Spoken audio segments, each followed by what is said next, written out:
Hello everybody, hope you're doing marvellously well, as Warren would say. I'm Adam Steele and this is Behind Music Tech. We're talking to some of the companies that make some of the most iconic equipment in recording, whether it's guitar, pro audio, all the stuff that we cover under our massive umbrella. And today we're talking to Bo from Revv Amps, Revv Amps being the up and coming hotshots in the amp world, and really getting to know how they came to be as a small Canadian company, how they've blown up, and trying to kind of dig a little bit into some of their plans of what they're making next.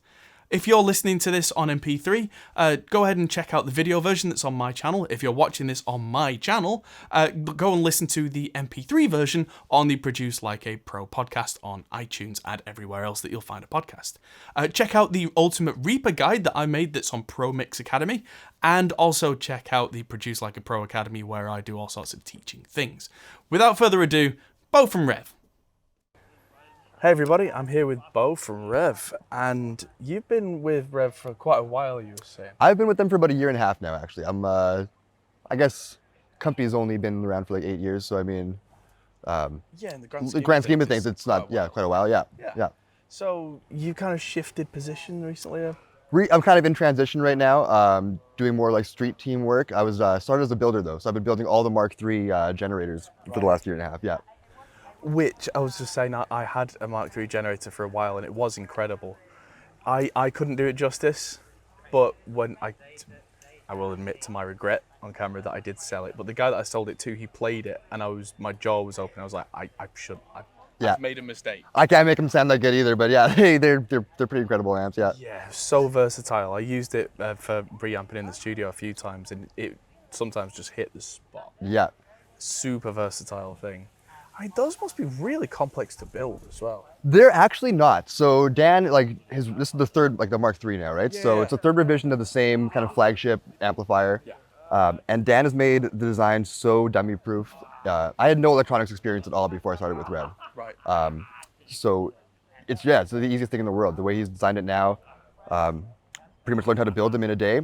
I could probably crank out, as long as, supply chain is kind of weird right now, but as long as there's parts available, I can probably crank out 4 amps in a day. Whoa. Yeah. That's impressive. Yeah, he made it really, really easy. The whole process has been so streamlined now, yeah. Cool. I've seen people build the Mark IIs and stuff though. Those were a lot more complicated to build for sure. So I suppose having been a builder at Revv, you've got quite a lot of insight, and I suppose if you've been in the office with everybody, you'll have seen a lot going on with Dan, Yep. and Derek, and all that kind of stuff. What's Dan like to work for? I've talked to him, he seems really nice, but again, it's inside baseball. Dan is great. So Dan doesn't spend a whole lot of time in the shop anymore. Dan is, he's the idea man, right? So Right. I think before I started there would have been a lot more of Dan in the shop, building, doing repairs. But Dan spends most of his time just dreaming up ideas and designing new things. Right. I think there's products I shouldn't really be talking about too much right now that are in the works coming out this year. Sure. But I also know that Dan is 10 ideas down the road in his own head right now. He doesn't want to be in the shop. He just wants to design, which makes him easy to work for, yeah. He comes in every once in a while, big smile on his face. He's super friendly, so yeah. He's like, hey, I got this great new thing. Yeah, exactly, yeah. And you're gonna make And you're gonna make it for me, yeah. Yeah. Yeah, Dan's great. Derek is great to work for too. Again, I've only been with the company for a year and a half, so get to do cool things like this, come do interviews and leave the country for a bit. I got no complaints at all, man. These guys are great to work for. So you get to come and spend time with guys like us and talk rubbish. Talking. Everything. But yeah, it's quite a small company, right? It's a fairly small company. I can't say how many people work for us because there's a lot of people out of shop, and I'm not really sure what the number would be. Sure. But I think in the shop right now, building, maybe this number is wrong too. I never really counted, but I think it's probably about 12 of us in the shop. Right. Yeah. But yeah, compared to someone like, say, a Fender. Yeah, very small. Yeah, very small on that level. Yeah. And that means you all must know each other, first name basis. Very well. Yeah, exactly. Yeah. That's got to count for something. Because if something goes wrong, it's not an impersonal thing. It's like, hey, let me help you. Yeah, it's not go find. Yeah, it's very very personable. Yeah, it's fun. It's like working with friends every day, right? You show up, everyone's just cracking jokes and laughing. Yeah. Good stuff. I mean, I've spent a little bit of time with Sam as well, Sam Jacobs. Yeah, Sam's great. Yeah. Yeah, and when I first met him, it was NAMM 2020, and I went up to him and said, "Hi, I'm Adam. How are you doing?" Right, I want you to play a song for me. Write me a song right now. You asked Sam that? Pretty much. Yeah. Just like, And he probably did it right on the spot too, yeah. He's a monster player and a monster musician, man, yeah. yeah, the G20 had just been announced, so the prototype was on the show floor. Okay, yeah. So I put some headphones on him because I had some drums and a bass line that I'd already done and was like, here, let's go. And within 20 minutes, he double tracked the whole thing on the spot. Yeah, sounds like Sam. Yeah. So it's not as if you're short of demo guys either. Oh, definitely not. No, yeah, everyone in the shop can play guitar. Yeah, there's some really killer talent in there. But Sam's the man. Sam's our demo guy for sure, I would say. Maybe Sam doesn't want me to give him that title on camera, but I'm gonna say it. Sam's our demo guy for sure. Yeah. And there's the live streams that I've seen that are fairly regular as well. Those. Every Wednesday, yep. Gear and Beer with usually Derek and one of us. Like Sam and Derek used to do it all the time. I've been getting a lot more with those too. Yeah, I love the live streams. It's a lot of fun. Yeah, that seems to be a growing thing as well. It's bringing more people in. Yeah, it keeps people engaged, keeps people watching. Yeah, it's fun to like see like an actual audience being built too, right? So you have like return followers every week. People are just like they live for the stream and they're waiting for it. Yeah. I've seen a few of them and I really enjoy it. Unfortunately for me, it's in a time zone that I'm not awake for. Yeah, absolutely. Yeah. But yeah, I would be there more often if it was humanly possible. For sure. Yeah. Yeah. So you're all based in the middle of nowhere, isn't that right? Just like fairly northern. It depends who you're asking, I guess. We're in Winnipeg, Manitoba. So we're Okay. up in Canada, we're kind of right over the border from North Dakota. Sure. It's like dead center in the middle, but like right by the border there.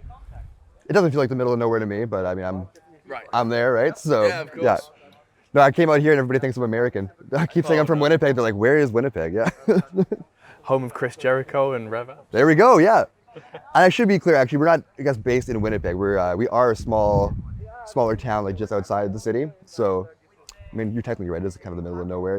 Yeah. That's kind of what I was getting. Yeah. Yeah. I call it Winnipeg because if I said Ildeshane, people are like, where? Yeah. What is that? Yeah. Sure. It's the same for me when people say where you're from, say Manchester, England. I'm like 50 miles out. Yeah. But if I said where I was from, people would be like, what? Yeah. But yeah, having talked to the Revv guys before, they're like, well, we need staff that are available to work in this town. I've never heard of that town. Yeah. Yeah. So it's just you guys and the local store. Yeah. Totally. Yeah. Do you have people moving there specifically to work with Revv now, or? I don't think so. We do have some people working outside the city though too, like our sales guys out in Nashville, our marketing guys out in Florida. So we are kind of spread out like that. And there are people like traveling outside the city to do events like this all the time. I don't know of anybody that's moved to Winnipeg directly to work for us though. Right. Okay. But we're growing. It could happen. That's the next logical step. I Exactly. guess, Yeah. because there's only so many people going to be in the one town that have got that skill set, Yeah.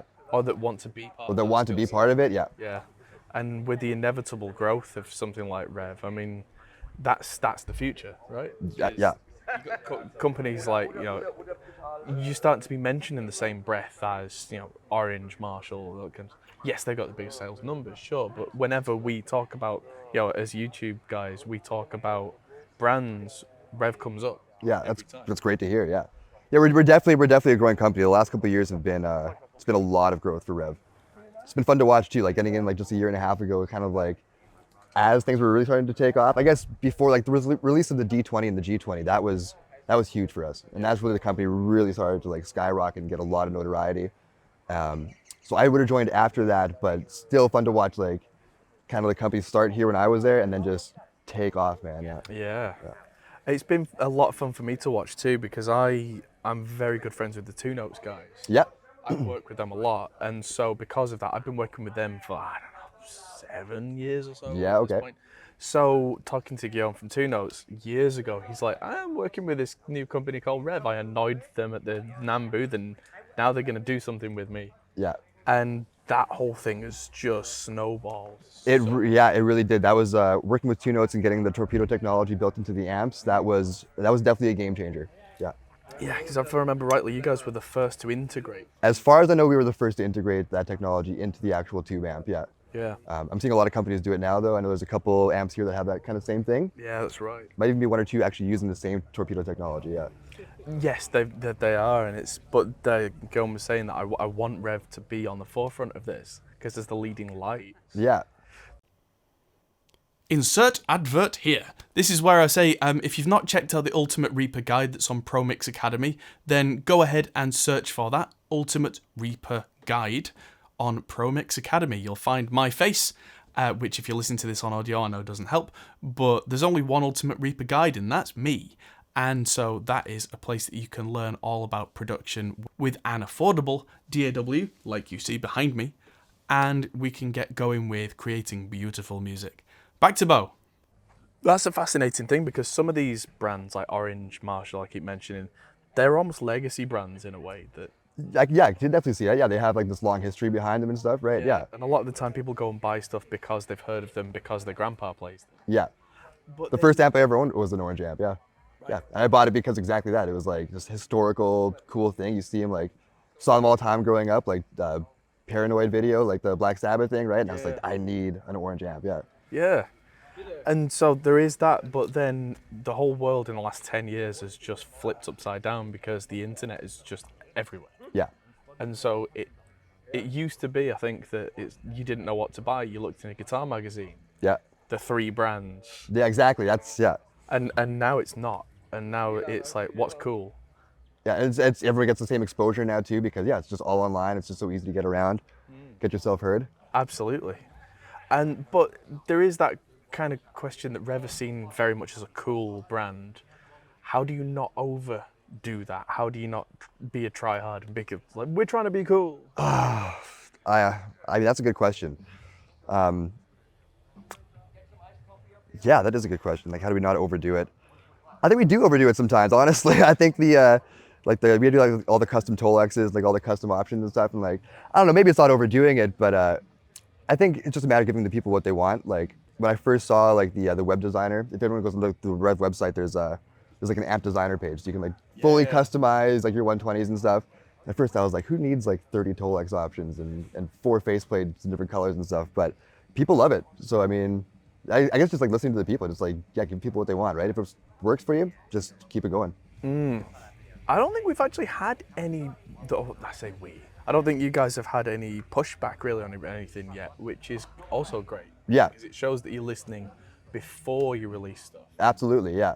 This is something I've noticed that a lot of the older companies, someone in the PR department or marketing or whoever will go, oh, we'll make this product, it'll be great. Yeah. And the people at the company who are going, this seems kind of stupid, they're like, no, it'll be great. Yeah. And then it And comes then it out hits and the everybody market. says, that's stupid. Yeah, we haven't had that issue yet. So I mean, we'll just keep putting stuff out until until we make our first mistake. Yeah. Well, that brings me round to the initial thing we were saying about Dan comes in the office and he's got this new thing. Yeah. Do you guys do the like he'll go try this out? Oh, absolutely. Yeah. And gets the feedback. Yeah. There's a new pedal that came into the shop recently. It was the prototype for Glenn Fricker's new pedal. Yes. Which I'm not going to say too much about, but yeah, no. As soon as Dan comes in with like this, like it was so funny. It came in a tilt overdrive enclosure, so like we didn't know what it was. He just came in with the pedal. Okay.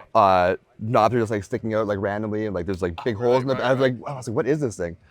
But yeah, that's always an exciting time when Dan comes in with like a new toy to play. It's everyone just drops their work and like goes to the testing room, and we're all just playing for hours. Yeah. Right. Yeah. And how much of that, if you give him feedback like, oh, could we change this? He takes that on board. He does. Yeah, he'll take everything we say into consideration. Also, I don't push Dan too hard on anything. Like if I've got an issue with it, I just chalk that up to me not getting along with the product. Sure. I trust Dan 100%. So like he comes in and says, this is how it's supposed to work. I go, cool. Great. That works great then, yeah. But he's the kind of guy that is open to suggestion if he's missed something. Definitely, yeah. Yeah, and I think 'cause maybe not a lot of people know it, but Dan is like mostly self-taught with like these like amp building and pedal building, right? So all the circuit designs, that's fully on him. That's just him experimenting, coming up with new ideas, and then trying things out until it works. So, for example, with the Sean Tubbs pedal, he worked very closely with Sean to get exactly the sound that Sean wanted. Yeah. And there's no problem when Sean was like, this isn't quite right. Can we do this? Can we do this? Dan's very open to that because it's always a learning experience for him too. Yeah. Yeah, he's like super willing to learn and it's gonna make the next design even better and better, right? So let's talk about the tilt because it's an incredible overdrive because the choices on it make it workable for everything. For everything, yeah. Yeah, it's a great overdrive. Like if anyone doesn't know the tilt, it's a dual-sided drive. It's got the amp-like overdrive on the left-hand side, and the right side is a clean boost. It's a tilt boost, so it's got a tilt EQ shaves off low end, adds some highs one way, and tilts the EQ the other way, obviously, yeah. And yeah, it's incredibly versatile. So with a lot of the Revv pedals, or maybe all the Revv pedals other than this, they're based off the channels of the 120, and they have that very specific Revv sound. You turn on a G2 or a G3, it's going to sound like a G2 or a G3, which is what people want. That's why you buy the pedal. Yeah. With the Sean Tubbs pedal, it was all about feel. That's what Sean wanted to do. Is like it's not based on any one specific amp, that like the drive side. It was just based on what Sean loves about single channel crank valve amps. Right. So it was really just about capturing the feel of like how the amp would respond. So it's funny, like again, the G2, G3, G4, they all have their sound. We all played the tilt overdrive in the shop. Everyone sounded completely different through it. But it just gave you more of what you already do. Yeah. That's amazing because it is a relatively simple set of controls on that thing. Very simple, yeah. Bass, treble, gain, volume on the drive side, and then just the tilt EQ and a volume on the boost side. Am I misremembering a switch on There is a switch, yeah. So the boost side also, yeah, good call. It has a bass cut switch. Yeah. That was what really made it for me. Yeah, it's a great mixing tool too. So that was another thing that Sean wanted was he just wanted like a record ready tone. Right. So being able to shelve that low end and like just makes it sit in the mix a lot better. Yeah. I noticed when I was like trying them out, like testing them and building them, flipping the switch, I couldn't hear a lot of difference in my ear. But as soon as you get that in a mix and you can like start to shelve that low end differently, it just comes alive. Yeah. Amazing. And yeah, that's the kind of thing that makes a pedal worth it for me, because there are certain one-trick ponies. Yeah. And they do a hell of a trick. But I got those. What next? Yeah, exactly. Yeah. And so yeah, I'm more of a bass player than a guitarist, but being a producer, I very often get consulted by a guitarist. Like, what do I get? Yeah. And it's like, what do you want? I don't know. Try this. Try this, yeah.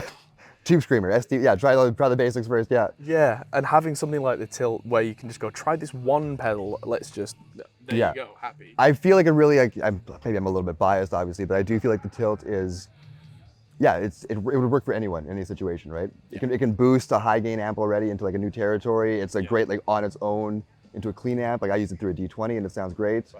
Right. But yeah, it's all about that feel. It's all about that amp-like feel in the pedals. So it doesn't matter what you're doing with it. I think anyone can pretty much find a purpose for it and a place for it. Amazing. So yeah, if you haven't checked that out, check it out. But yeah, what I usually end these kind of interviews with is what's next for Revv. But you already said that Dan's got like 10 things. Dan's got a bunch of things on the mind. Yeah, there is a new amp going to be announced probably in the next year. Okay. There's a couple more amps too, but they're going to be a ways down the road still, Yeah, but it's no surprise that an amp company is going to make a new amp. Yeah. What it is, obviously, is under wraps. Under wraps, yeah. I don't want to talk about it too well. Yeah, I shouldn't be talking about it yet. Yeah, this is probably going to come out before any major announcements. Yeah, So I'll keep it quiet for now, yeah. And we know there are more pedals on the way. There are always more pedals on the way, I've seen one of the pedals and it looked kind of cool. Oh yeah, the one we got here, yeah. Yeah. But yeah, that should be announced again before this is. Yeah, I'm not sure what the when we're going to announce the new pedal actually. I have no idea. I didn't even know we were making a new pedal until it came into the shop a couple weeks ago. Actually, yeah. But yeah, we've got the enclosure all figured out. We got the powder coating and the design all worked. It's like, yeah, it looks good. It sounds good. But I'm sure Dan's got like 6 more pedals that he wants to release in the next little bit too. Awesome. Looking forward to it. But yeah, Bo, it's been amazing to talk to you. Yeah, likewise. Thank you so much for your time, man. Cheers. Thank you. I'm looking forward to seeing you again. Yeah. And so there you go, both from Revv Amps, one awesome dude, and hopefully we'll get more companies like that on the podcast in future. If there's anyone in particular that you'd like me to talk to, interview, do let me know, because we can reach out, we can do some interesting long-form interviews.